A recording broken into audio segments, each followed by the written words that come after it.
ఇర్మీయా గ్రంథము 6వ అధ్యాయము. యెహోవా ఇలాగు సెలవిచ్చుచున్నాడు, ఉత్తర దేశము నుండి ఒక జనము వచ్చుచున్నది, భూదిగంతములలో నుండి మహాజనము లేచి వచ్చుచున్నది. వారు వింటిని ఈటెను వాడ నేర్చిన వారు. అది ఒక క్రూర జనము, వారు జాలిలేని వారు. వారి స్వరము సముద్ర ఘోషవలెనున్నది. వారు గుర్రములెక్కి సవారి చేయువారు.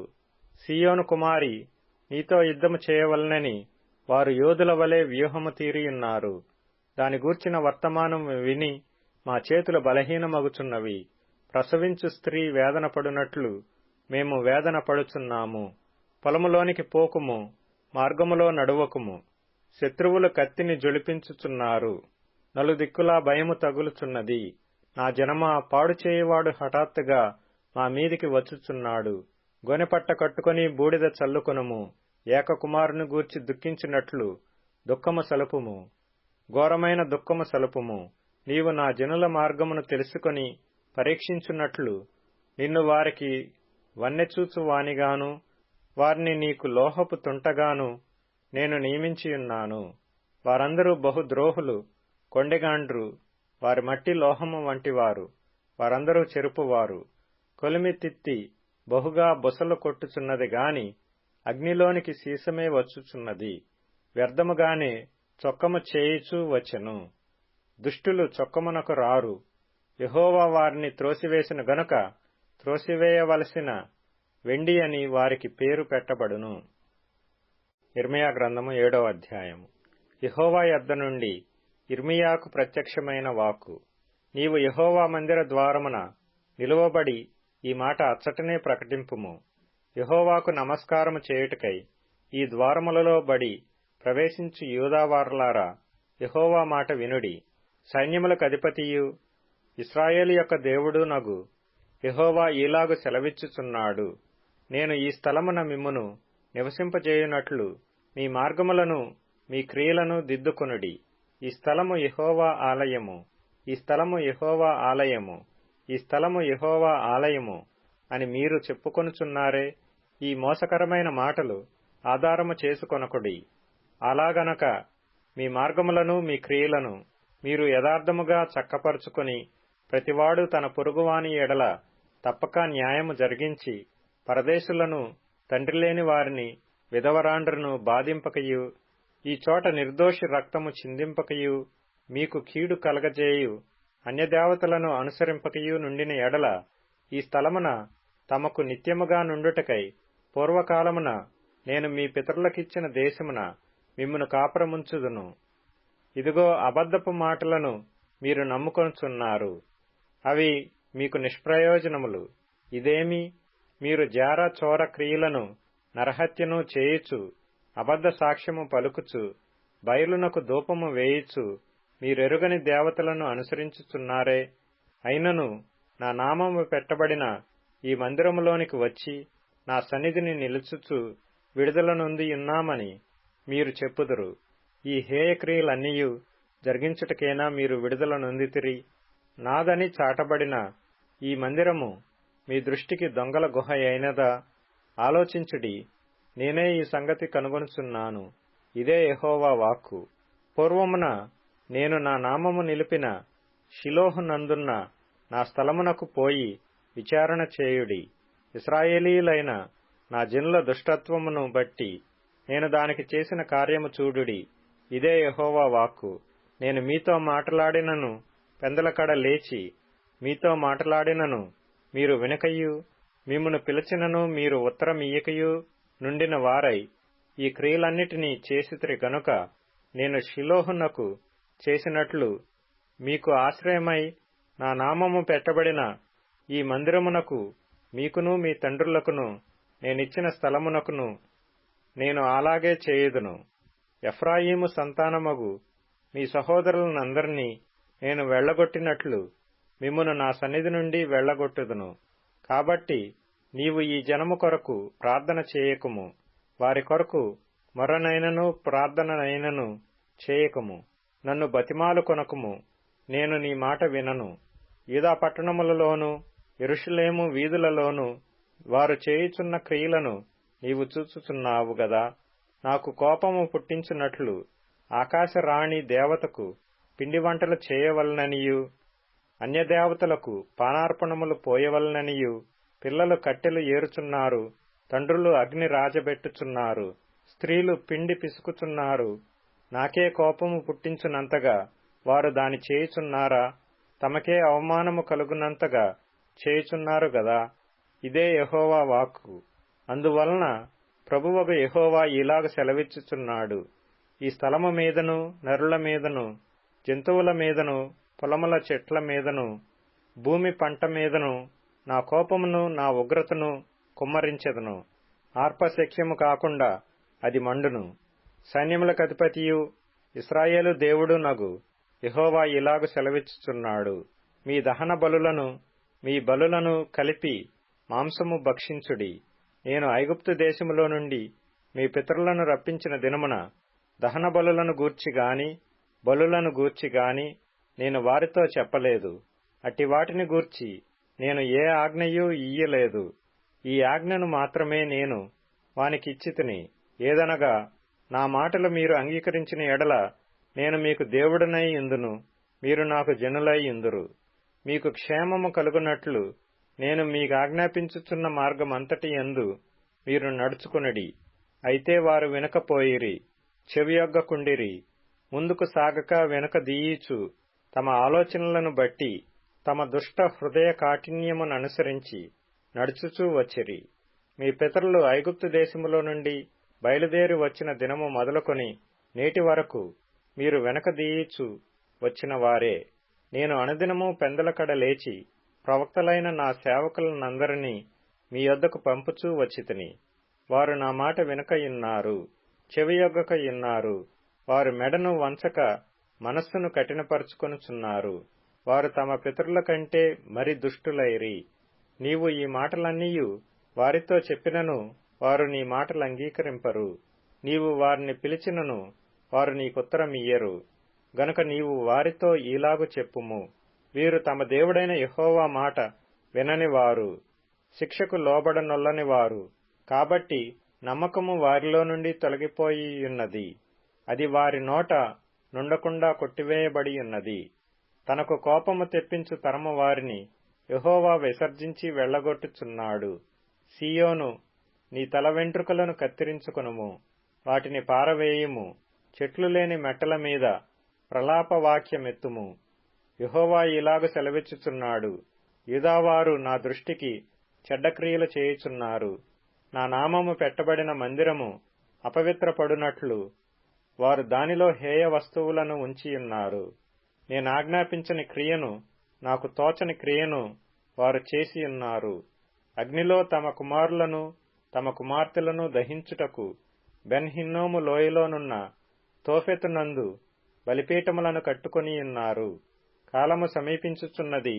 అప్పుడు అది తోఫెతు అని అయినను, బెన్ హిన్నోము లోయ అని అయినను అనబడక వద లోయ అనబడును. పాతిపెట్టుటకు స్థలము లేకపోవు వరకు తోఫెతులో శవములు పాతిపెట్టబడును. ఇదే యెహోవా వాక్కు. ఈ జనుల శవములు ఆకాశ పక్షులకును భూజంతువులకును ఆహారమగును. వాటిని తోలివేయువాడు లేకపోవును. ఉల్లాసధ్వనియు ఆనందధ్వనియు, పెండ్లి కుమారుని స్వరమును, పెండ్లి కుమార్తె స్వరమును యూదా పట్టణములలోను యెరూషలేము వీధులలోను లేకుండా చేసెదను. ఈ దేశము తప్పక పాడైపోవును. ఇర్మియా గ్రంథము 8వ అధ్యాయము. యెహోవా వాక్కు. ఆ కాలమున శత్రువులు యూదారాజుల ఎముకలను, అధిపతుల ఎముకలను, యాజకుల ఎముకలను, ప్రవక్తల ఎముకలను, యెరూషలేము నివాసుల ఎముకలను సమాధులలో నుండి వెలుపలికి తీసి, వారు ప్రేమించుచు, పూజించుచు, అనుసరించుచు, విచారణ చేయుచు, నమస్కరించుచు వచ్చిన ఆ సూర్య చంద్ర నక్షత్రముల ఎదుట వాటిని పరచెదరు. అవి కూర్చబడకయు, పాతిపెట్టబడకయు, భూమి మీద పెంటవలె పడియుండును. అప్పుడు నేను తోలివేసిన స్థలములన్నిటిలో మిగిలియున్న ఈ చెడ్డ వంశములో శేషించిన వారందరూ జీవమునకు ప్రతిగా మరణమును కోరుదురు. సైన్యములకధిపతియగు యెహోవా వాక్కు ఇదే. మరియు యెహోవా ఈలాగు సెలవిచ్చుచున్నాడని వారితో చెప్పుము: మనుష్యులు పడి తిరిగి లేవకుందురా? తొలగిపోయిన తరువాత మనుషులు తిరిగి రారా? యెరూషలేము ప్రజలు ఏల విశ్వాసఘాతకులై నిత్యము ద్రోహము చేయుచున్నారు? వారు మోసమును ఆశ్రయము చేసుకొని తిరిగి రామని ఎలా చెప్పుచున్నారు? నేను చెవియొగ్గి వారి మాటలు వినియున్నాను. పనికిమాలిన మాటలు వారాడుకొనుచున్నారు. నేనేమి చేసితినని చెప్పి తన చెడుతనమును గూర్చి పశ్చాత్తాపపడువాడొకడునూ లేకపోయెను. యుద్ధమునకు చొరబడు గుర్రము వలె ప్రతివాడును తనకిష్టమైన మార్గమునకు తిరుగుచున్నాడు.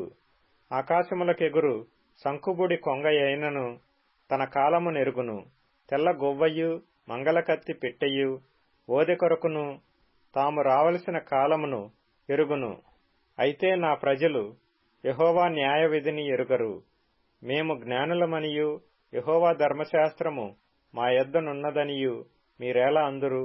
నిజమే గాని శాస్త్రుల కల్లకలము అబద్ధముగా దానికి అపార్థము చేయుచున్నది. జ్ఞానులు అవమానము నొందిన వారైరి.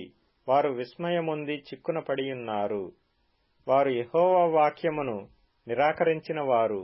వారికి ఏపాటి జ్ఞానము కలదు? గనుక వారి భార్యలను అన్యులకు అప్పగింతును. వారిని జయించు వారికి వారి పొలములను అప్పగింతును. అల్పులేమి గనులేమి అందరూ మోసము చేసి దోచుకొనువారు.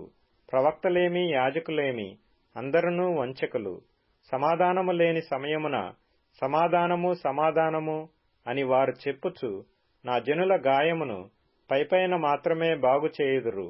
తాము హేయమైన క్రియలు చేయుచున్నందున సిగ్గుపడవలసి వచ్చెను గాని వారేమాత్రమునూ సిగ్గుపడరు. అవమానము నొందితిమని వారికి తోచనే లేదు. గనుక పడిపోవు వారిలో వారు పడిపోవుదురు.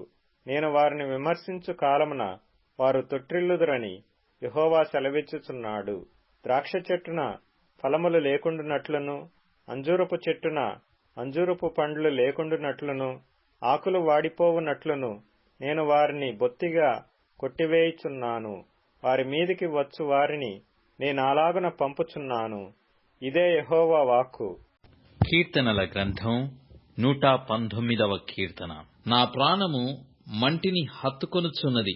నీ వాక్యము చేత నన్ను బ్రతికింపుము. నా చర్య అంతయు నేను చెప్పుకొనగా నీవు నాకు ఉత్తరమిచ్చితివి. నీ కట్టడలను నాకు బోధింపుము. నీ ఉపదేశ మార్గమును నాకు బోధపరచుము. నీ ఆశ్చర్య కార్యములను నేను ధ్యానించెదను. సామెతల గ్రంథం 24వ అధ్యాయం. సోమరివాని చేను నేను దాటిరాగా, తెలివిలేని వాని ద్రాక్షతోట నేను దాటిరాగా, ఇదిగో దాని యందంతటా ముండ్ల తుప్పలు బలిసియుండెను, దూలగొండ్లు దాని కప్పియుండెను, దాని రాతిగోడ పడియుండెను. నేను దాని చూచి యోచన చేసుకొంటిని, దాని కనిపెట్టి బుద్ధి తెచ్చుకొంటిని. ఇంక కొంచెము నిద్ర, ఇంక కొంచెము కునుకుపాటు, పరుండుటకై ఇంక కొంచెము చేతులు ముడుచుకొనుట, వీటి వలన నీకు దరిద్రత పరుగెత్తి వచ్చును. ఆయుధస్థుడు వచ్చినట్లు లేమి నీ మీదికి వచ్చును. కొలస్సయులకు వ్రాసిన పత్రిక 3వ అధ్యాయము. భార్యలారా, మీ భర్తలకు విధేయులయ్యుండుడి, ఇది ప్రభువునందు యుక్తమయ్యున్నది. భర్తలారా, మీ భార్యలను ప్రేమించుడి, వారిని నిష్ఠూర పెట్టకుడి. పిల్లలారా, అన్ని విషయములలో మీ తల్లిదండ్రుల మాట వినుడి, ఇది ప్రభువును బట్టి మెచ్చుకొనదగినది. తండ్రులారా, మీ పిల్లల మనస్సు కృంగగొండునట్లు వారికి కోపము పుట్టింపకుడి.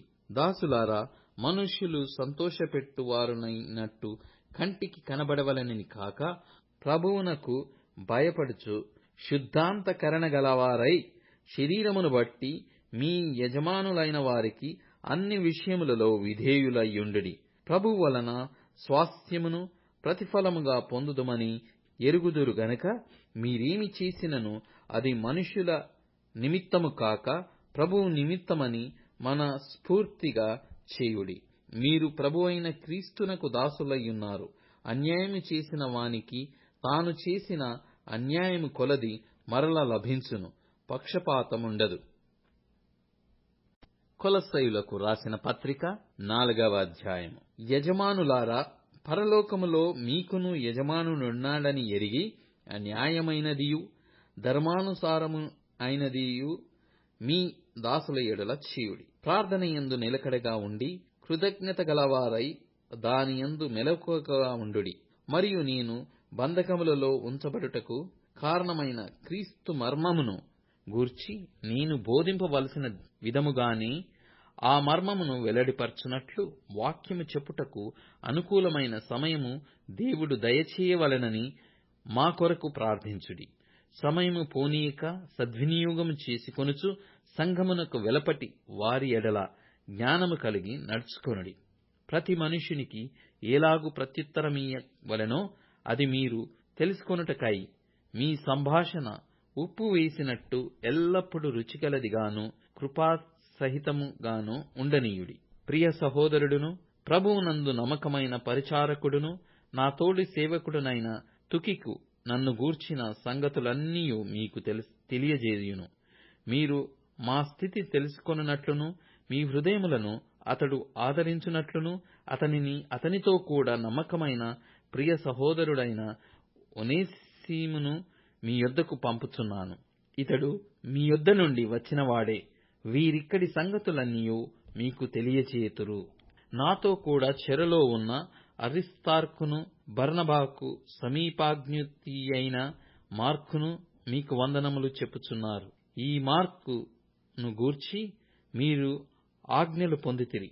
ఇతడు మీ యొద్దకు వచ్చిన ఎడల ఇతని చేర్చుకొనుడి. మరియు యూస్తు అను యేసు కూడా మీకు వందనములు చెప్పుచున్నాడు. వీరు సున్నతి పొందిన వారిలో చేరినవారు. వీరు మాత్రమే దేవుని రాజ్యము నిమిత్తము నా జత పనివారయ్యున్నారు. వీరి వలన నాకు ఆదరణ కలిగెను. మీలో ఒకడును క్రీస్తు యేసు దాసుడునైన ఎపఫ్రా మీకు వందనములు చెప్పుచున్నాడు. మీరు సంపూర్ణులను ప్రతి విషయములో దేవుని చిత్తమును గూర్చి సంపూర్ణత నిశ్చయత గలవారునై నిలకడగా ఉండవలెనని ఇతడెల్లప్పుడూ మీ కొరకు తన ప్రార్థనలలో పోరాడుచున్నాడు. ఇతడు మీ కొరకు లవదొకియ వారి కొరకును హియోరా పాలివారి కొరకును బహు ప్రయాసపడుచున్నాడని ఇతని గూర్చి సాక్ష్యమిచ్చుచున్నాను. లూకా అను ప్రియుడైన వైద్యుడును దేమాయు మీకు వందనములు చెప్పుచున్నారు. లవదొకియలో ఉన్న సహోదరులకును సుంఫాకును వారి ఇంట ఉన్న సంఘమునకును వందనములు చెప్పుడి. ఈ పత్రిక మీరు చదివించుకొనిన తరువాత లవదొకియ వారి సంఘములలో చదివించుడి. లవదొకియకు వ్రాసి పంపిన పత్రికను మీరును చదివించుకొనుడి. మరియు ప్రభువునందు నీకు అప్పగింపబడిన పరిచర్యను నెరవేర్చుటకు దాని గూర్చి జాగ్రత్త పడుమని అర్కిప్పుతో చెప్పుడి. పౌలను నేను స్వహస్తముతో నా వందనములు వ్రాయుచున్నాను. నా బంధకములను జ్ఞాపకం చేసుకొనుడి. కృప మీకు తోడైయుండును గాక.